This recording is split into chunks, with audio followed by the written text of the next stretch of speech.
morning, OHS. Today is Monday, April 25th, and it is an A-Day. I'm Cam Bletch, and I'm joined by my co-host, Kat Winchak. Good morning, Bucks. Coming up on today's show, we will discuss the spring drama show, the OHS Interact Club donation collection, and yearbook. But before we get on to the announcements, let's send it over to Olivia for a look at today's weather. Thanks, Kat and Cam. The beautiful weather continues in Oswego this morning. It will warm up to mid-70s throughout the day. Now let's take a look at the 5-day forecast.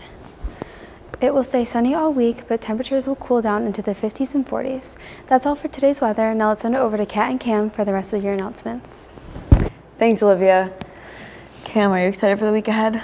No. You should be. Why? Now let's take a look at today's announcements. OHS Drama Club presents Almost Maine, a romantic comedy set as the northern lights hover in the star-filled sky above. The residents of Almost Maine find themselves falling in and out of love in unexpected and often hilarious ways.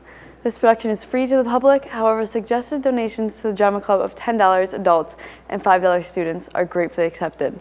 The shows are this Friday and Saturday, April 29th and 30th at 7:30 p.m. in the OHS Theater. Now let's send it over to Cam with the rest of today's announcements.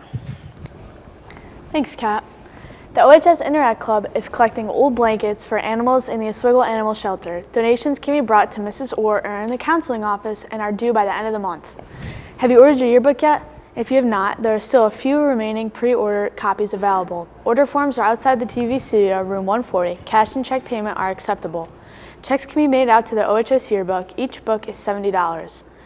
Be sure to secure your book today. When books come in at the end of May or beginning of June, there may not be any available to purchase. Order today. That's all for today's announcements. Let's send it over to Ryan for a look at today's sports. Thanks, girls. Over the weekend, the boys varsity baseball team won 4-3 against Syracuse City. Tonight, boys varsity tennis has a match against Fulton at 4:30. The varsity baseball team has a game home at the Fort against JD. The softball team will travel to West Tennessee for a game at 4:30. Boys varsity lacrosse has a game on the turf at 7 against Central Square, and the girls varsity lacrosse will travel to Central Square for a game at 7:15. That is all for your sports and show.